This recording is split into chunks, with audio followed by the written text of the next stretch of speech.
And here we have that kindergarten that I went to.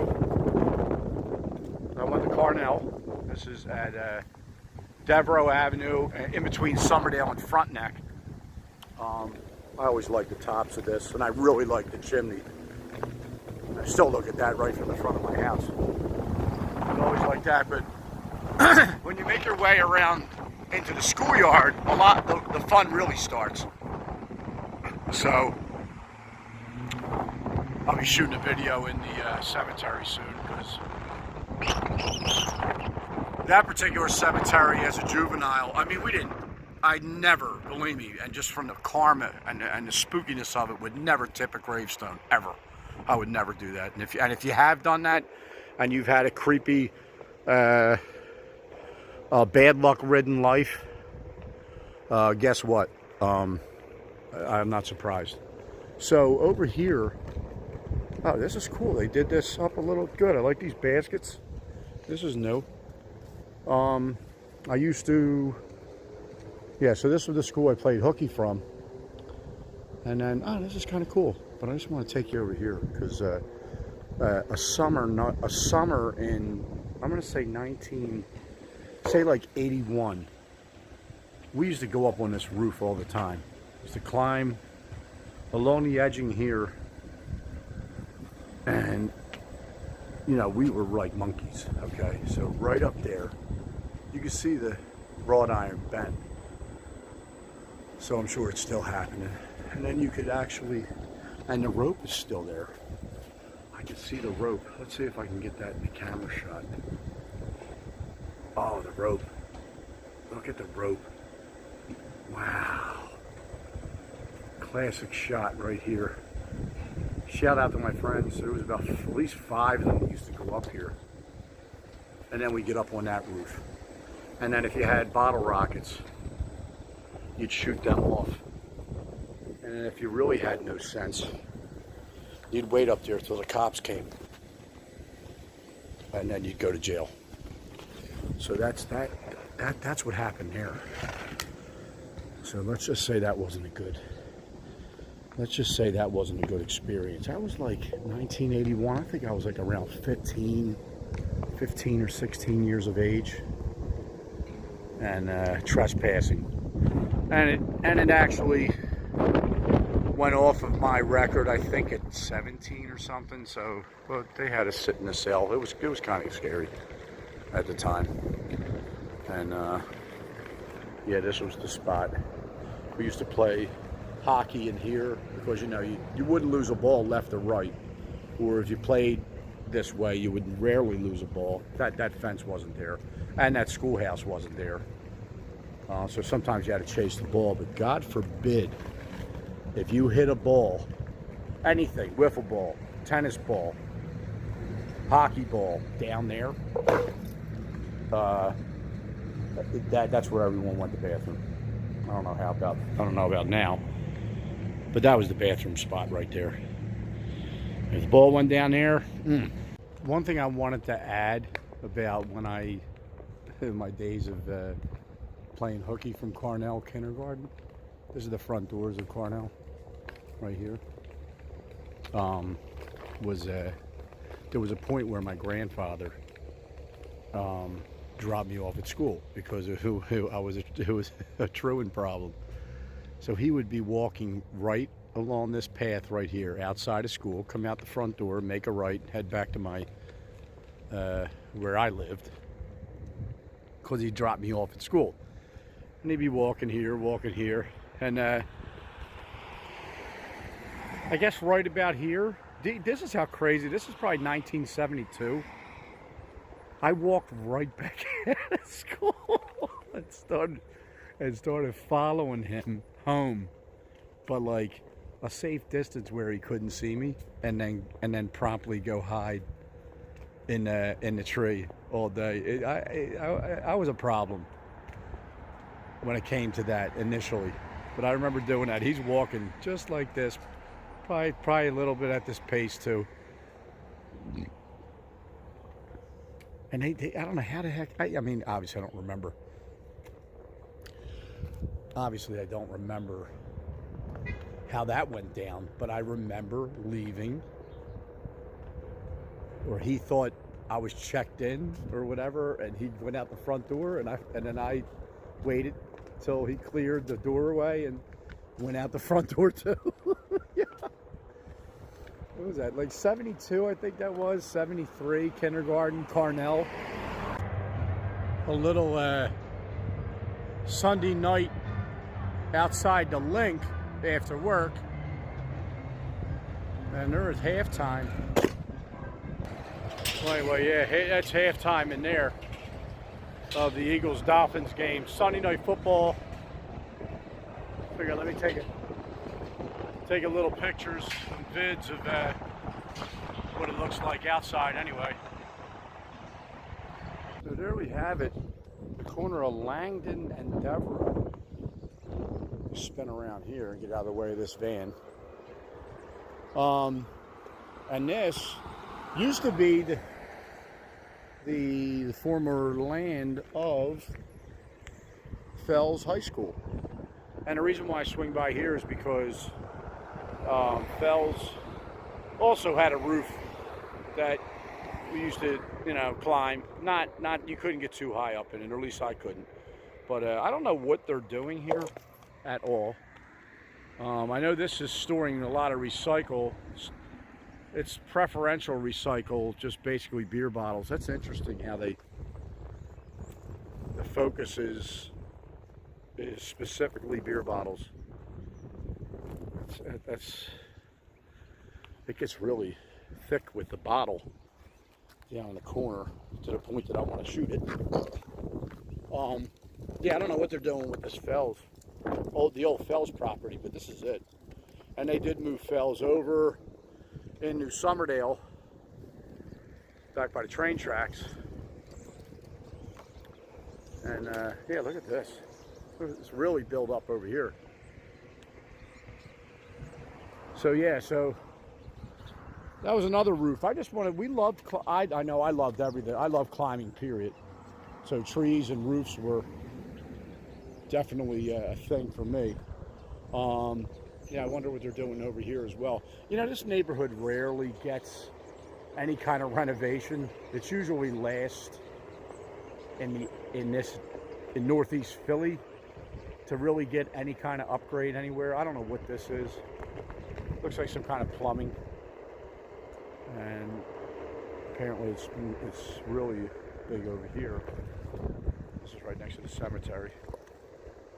And yeah, who knows what they're doing, but anything's better than, anytime you see them doing work, you feel like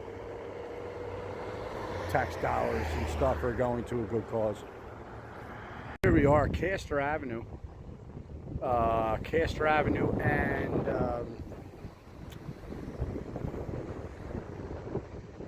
right here is Benner. There's Higby. This right here, just past it. Let's circle back. 2 doors in here, it's now looks like Jin Zhang House Chinese food. Was the greatest candy store ever. This guy was right there. I'm not going to keep shooting it because there's absolutely no. There used to be a walkway in here, say right in the middle, and 2 glass display cases, and the door used to be about 5 feet in. And that place was amazing. I bought my very first wrestling magazine in there after shoveling snow all day one day. I remember walking around with $100 in my pocket, and I think I was probably about 12 years old, maybe 11. And walking in there, getting candy, bought a wrestling magazine with Terry Funk and the Sheik on the front. Literally remember exactly. I repurchased the magazine as a souvenir because I don't know what ended up happening with it. That was February 1978. And then over here it used to be Benner Movie Theater. You could see the old structure in the back. That's where the theater actually was. So that's still standing. And then there was an exit right over here. And that was a great place to access that roof up top. Definitely got pulled down there from the cops a couple times. We got caught up there. But yeah, that was a thing too as well. Benner movie theaters used to be here. Maybe I could find a picture and put it up. I've seen them in the past. Wow, you know what I mean? But again, so this episode's more dedicated to an adventurous young kid running around, climbing roofs, and going to the police station periodically. Actually, not only once. Once to the police station, a couple times in the car. And we were fortunate enough that if they got us, they would put us in the car and just basically try to scare us, and then we would, you know, try to stay out of trouble. So if you ever wanted to see what an Eagles tailgate, like trying to get into the tailgate, tonight's game is an 8:20 game. It's currently, I don't know, like 1:20 after 1 in the afternoon on Sunday. Tonight's game's at 8 against Miami. Sorry about the wind. I'm trying to cover up and get some voice in here, but this is awesome. This is Eagles country right here. So you're gonna see, I'm not even parking at the center tonight because I'm working. I'm not even parking there. I'm parking, I parked at Phil Abundance and one wheeled up. This thing really does come in handy. Look at this van, nice. Nice, beautiful thing.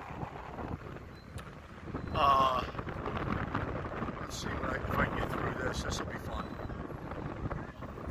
This will be a lot of fun. I think I'll cut this way. It's a little wet. We'll see about this. Again, this is the tailgate, so. Oops. That's not gonna work. And this shit ain't gonna work either. Let's see what we got here. It's wet. Yeah. Very good. What's up, bud? All right. Yeah, we got a little more here. Up on the side over here. Let's see. Tailgating. This is a little gridlock. This video is doing no justice for the level of gridlock, and this is probably, for the most part, every Sunday. And again, maybe I don't know, this game is an 8 o'clock start. I love it. Down here early. It's about 1:30 in the afternoon. You know what I mean? And this one wheel is absolutely a lifesaver, I gotta say. An absolute lifesaver. So I sit here and just park about a half mile away and just one wheel in. And I do love that part immensely. So Wells Fargo's lot, I guess, is the one that's really open first, because we got some real good, we got people in here big time early. So the other lots, I guess, open a little later. This one's good. This one's open and open for business. Let me do a little run along the lawn over here. Let's see what's what. Whoa! I don't want to go off that curb. I know what I'm doing, but not that much. Not that much. Know what I'm doing. You know. Yeah, this lawn is. I'm going to say that's the iconic spot on at Wells Fargo Center. Hey, how are you? All right. Yeah, this lawn is the spot. You know, for everything. Phillies, Flyers, Sixers, Eagles. Everyone targets that. I mean, look, you got all that space to do all kinds of cool shit on. I mean, who wouldn't like that, you know? Zip back around here. Run through the lot and then head up to work and make sure the Wells Fargo Center is nice and safe tonight. What's going on here? Yo, that is so early to be laid out already. Oh my goodness. I mean, you can't beat that. That dude is laid out at 1:30 in the afternoon. Let me jump right back in. Let me jump in here. I'm gonna do zip down here and then see what's going on. Look at this. I'm glad I didn't decide to park in this freaking lot today. This is usually the lot. I'm glad I chose not to do that. This really is the first day I've actually been at work on a like a football Sunday, and I would have been very, very mad if coming in here and not realizing that I don't have it's going to be rare to get a parking space. Tailgate Sunday. The following segment is brought to you by McIlvain Playground, aka Frankford Playground. I don't know if it was always called, or if it was called Frankford Playground, but it's McIlvain Playground as per that signage. And we're traveling down Pratt, I believe. I'm going to confirm that at this intersection up here. Frankford Playground, of course. Frankford and Somerdale Playground was always the rival back in the, I mean, full on through the 80s, probably 90s as well. Going to St. Martin at tours or any of the public schools in the area of Oxford Circle, Frankfurt and Somerdale Playground were super, super rivals. Penn and Pratt right here. And as we approach this, make sure I don't get run over. As we approach this intersection right here, I'm going to pull up. And right here along this fence line, looks like some type of municipal parking lot, used to be that I remember, and I've researched this with a couple folks as well, the Philadelphia Skate Park. Don't know the beginning origins. I'm going to say just roughly 1980. And 1980 to just say 1984, but I'm not even sure, folks. I really don't know the exact years. I didn't research this to that degree. I just remember it was here, and it was a white building, maybe with black trim or black graphic around it. But that was, I wasn't sure how many people really knew that. And anyone that really is a scholar when it comes to it, I know of people that were members. I know of people that were they know a whole lot more about it than I do, and that's one of the things that needs to be looked into. But it was here at the corner of Pratt and Penn, right here on Pratt Street, right along here. And this looks like a parking lot here, so one of the highlights, being a punk rocker, you know, is the fact that, well, say it existed right here where I'm one-wheeling. One of the things that was attempted here was a punk rock show with Black Flag, and you know, it was fully booked, but it was a squatter inside. That's my understanding, and and the electricity, it was a rig job. So when Black Flag did get here, it was a no-go. I don't know how the hell that worked out after the fact, but that show did not happen. Was scheduled, and there's also accounts from people that I know seeing Henry Rollins in the building. That was 1985, maybe to slip it in tour. Hard to say. But yeah, so that was a thing too. And here we are, down here at the old Philly skate park location.